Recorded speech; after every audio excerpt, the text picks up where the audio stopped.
All right, so I'm going to keep working on my apple, and I'm going to keep smoothing out what I see. What I want you to notice is that my values really are going from the darkest to the lightest. And if you count, I really do have 1, 2, 3, 4, 5, 6 values on the apple. Your value scale, you had 7 different values. When you took your complements and blended them, you had 7 different combinations of your complementary colors. I could probably go in at the bottom here and get my 7th value here. I want you guys, when you're working on your fruit, to count how many different values you have on your fruit. Don't be afraid of getting really, really dark or really, really light. You just keep working on it until you have contrast on that form that you're drawing on your piece of paper, meaning your apple. Now, some of you are finished with this part and you have questions about how to do your background. What I would suggest to you is to still draw what you see, but you can make it very simplified. The focal point, or the most interesting part of your picture, is your piece of fruit. That's what you spend all your time on.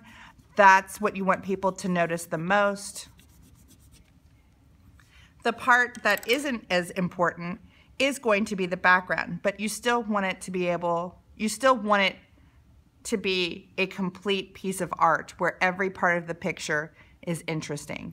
What I would suggest to you is, if you look, you will notice your piece of fruit is so large on your picture, there's no way you can fit something like the whole table onto your piece of paper. What you could do is just draw the edge of the table. And so I'm drawing a line because the apple is in front of the edge of the table. So I'm just drawing a line right here.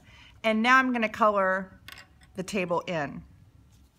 What's really great is, because you already have this shadow, this surface shadow, is that you can just take your color that you're going to use for the table and just blend it right on top of that shadow.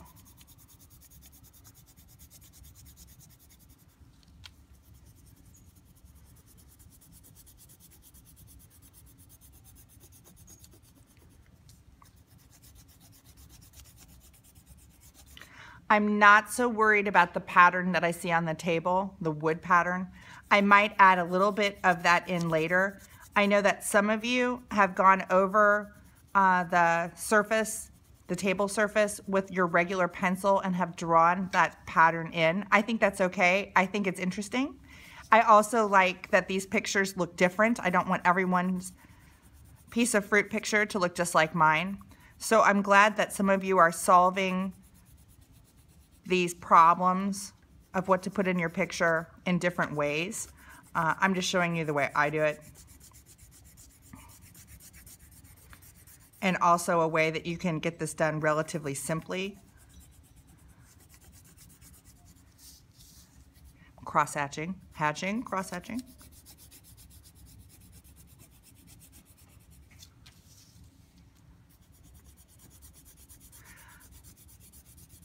There's a number of colors that you could use if you want to have an accurate color of the table. I just happen to have this one, this tan, which is really awesome.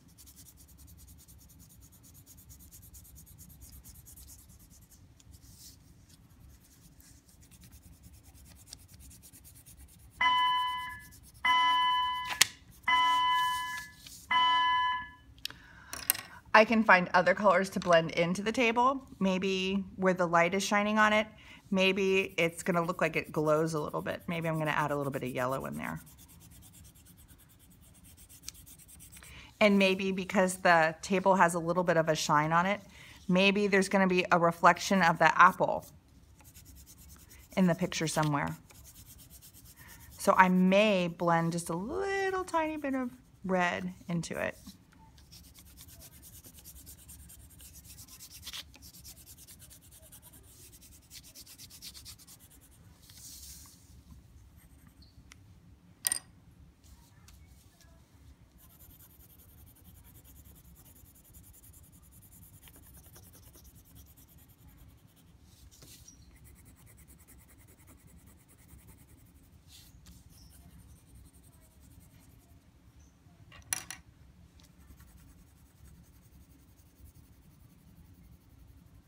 Okay, now from where I'm sitting, when I look up, I see the screen and I see the whiteboard.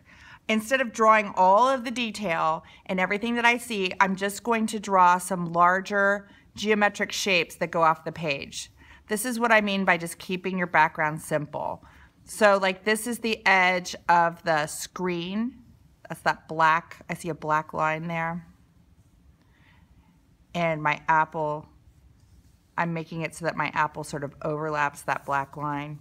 And I see the other edge of it coming out here.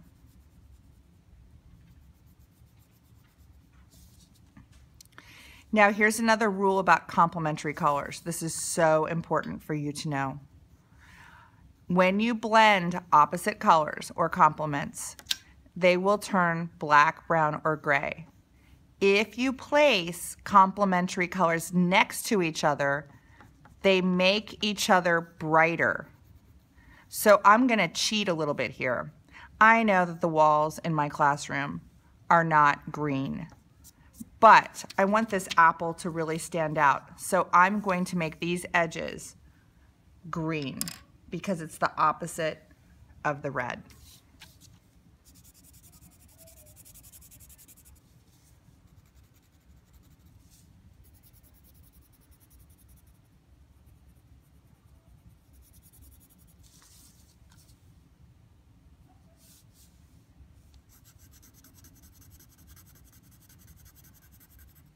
And if I want to be super tricky, I'm going to add value.